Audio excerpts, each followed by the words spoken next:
Why does northern and western Minnesota, with its breathtaking landscapes and tranquil beauty, have such a sparse population?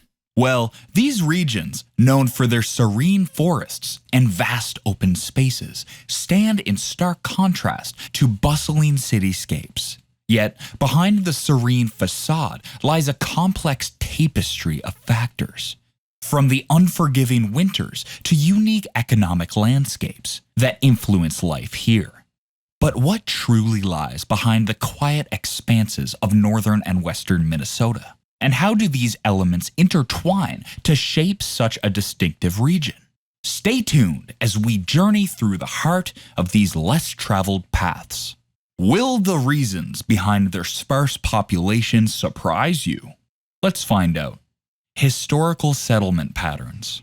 First off, the historical tapestry of Minnesota's settlement patterns reveals a story that has significantly influenced the state's population trends. This narrative begins with the early history of the region, long before it became the state we know today. Initially, the land that is now Minnesota was inhabited by Native American tribes, primarily the Ojibwa in the north and east, and the Dakota in the south and west. Their settlements were spread across the region, harmoniously intertwined with the land and its resources. However, the arrival of European settlers in the 19th century marked the beginning of a significant shift in the region's demographic landscape.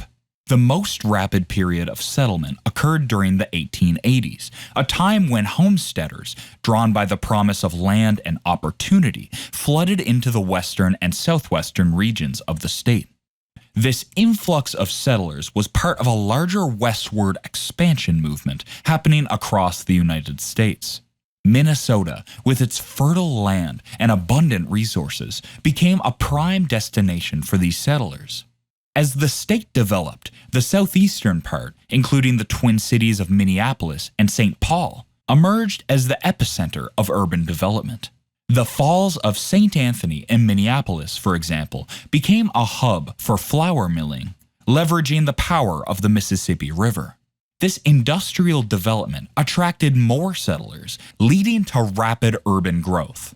The Twin Cities, due to their strategic location along major transportation routes and their burgeoning industries, became the focal point of Minnesota's urbanization. This urban development contrasted sharply with the more rural and agricultural nature of the northern and western parts of the state. Over time, this divergence in development patterns led to the southeastern part of Minnesota becoming more densely populated and economically diverse, while the northern and western regions remained more rural and reliant on agriculture and natural resources. This historical development has had a lasting impact on Minnesota's population distribution, and so has the geographical aspect. Geographical isolation. This region, with its sprawling forests, countless lakes, and rolling plains, is as beautiful as it is challenging. The sheer size and nature of the terrain create a sense of isolation, a feeling of being a world apart from the bustling cities and towns. This isolation, while offering tranquility and a close connection to nature, brings with it significant challenges, especially in terms of infrastructure. You see, roads that stretch for miles through dense forests and around lakes make building and maintenance a daunting task. Communication networks, too, face their own set of challenges. In an age where connectivity is key, the vast and varied landscape makes it difficult to establish consistent and reliable services. This impacts everything from everyday communication to crucial services like emergency response. The effects of this geographic isolation are most acutely felt in areas like healthcare. Access to medical facilities and professionals is limited, with residents often having to travel great distances for basic healthcare services. In emergencies, the long distances can be more than just inconvenient. They can be life-threatening. Winter adds another layer of complexity. The harsh climate of the north. Here, the winters are not just a season, but a profound part of life, influencing everything from daily routines to long-term decisions. You will find temperatures that often plunge far below freezing. In the coldest months, it's not uncommon for the mercury to drop to -30 degrees Fahrenheit or even lower, especially in the northernmost areas. This bone-chilling cold is accompanied by a substantial snowfall, blanketing the landscape in a thick white layer that can persist for months. The snow, while creating picturesque scenes, also adds to the challenge of living here, affecting everything from transportation to basic daily tasks. The impact of this harsh climate on lifestyle is extreme. The residents of northern and western Minnesota adapt their lives around the winter. Daily activities require more preparation and caution. Simple tasks like going to work can become quite difficult due to snow-covered roads and the need for constant snow removal. Outdoor activities, too, are shaped by the winter. While some embrace winter sports like ice fishing, skiing, and snowmobiling, others find the long, cold months limiting their outdoor engagements. Historically, the settlers and indigenous peoples of this region developed unique ways to cope with the harsh winters. They built homes designed to retain heat, gathered and preserved food to last through the winter months, and developed clothing and gear to withstand the extreme cold. The indigenous communities in particular had a deep understanding of the land and seasons, adapting their lifestyles to the rhythm of the environment. But it doesn't end there. Economic landscape and agricultural influence. The economic fabric of northern and western Minnesota is as varied as its landscape, profoundly impacting why fewer people settle there. In the north, the economy has traditionally been driven by natural resources like timber and mining. These industries, while vital, offer employment that's often subject to the ebbs and flows of market demands and environmental regulations. The jobs they provide, although essential, are not as numerous as those in more diversified urban economies, limiting the region's ability to attract and retain a larger population. In the western plains, agriculture reigns supreme. The vast open fields are tailor-made for farming. But modern agriculture is a double-edged sword.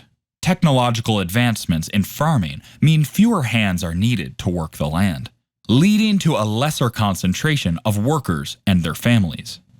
Then there comes another aspect: the social and cultural tapestry. This region, steeped in a rich tapestry of histories and traditions, offers a unique perspective on community and lifestyle.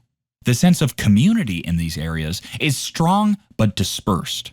Small towns and rural areas foster close-knit relationships where neighbors know each other and community ties run deep.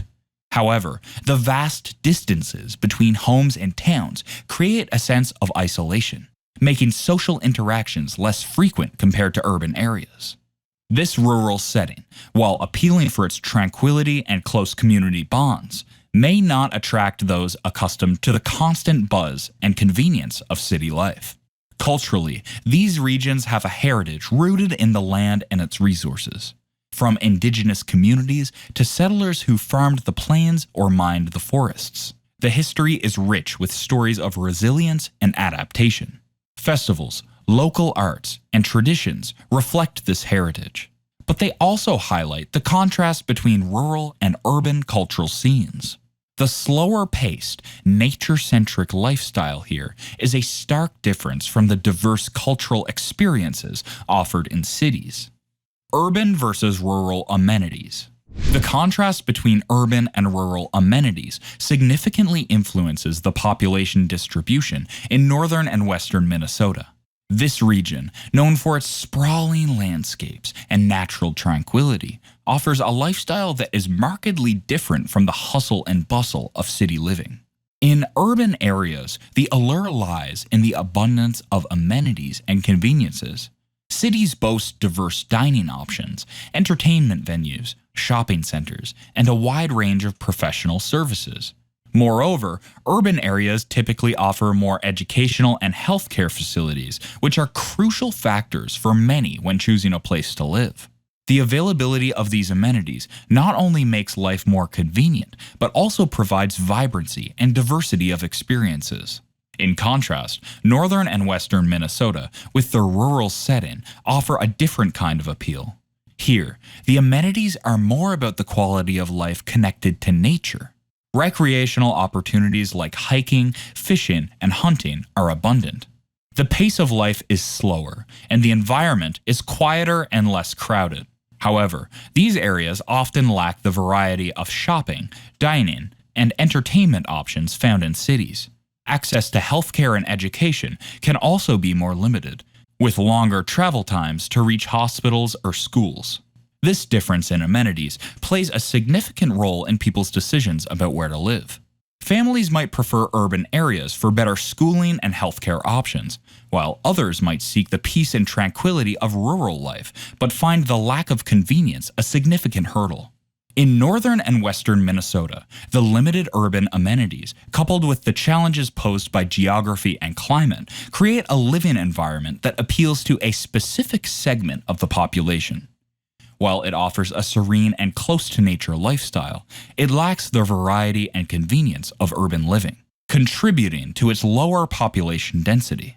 So, as we part ways with the quiet expanses of northern and western Minnesota, we leave you with a question to ponder. Is it truly worth it to live in this simple, beautiful place? And if yes, how can one balance the allure of convenience with the beauty of simplicity? Drop your thoughts in the comments section below, and let's continue the conversation. Thanks for watching, and see you in the next video.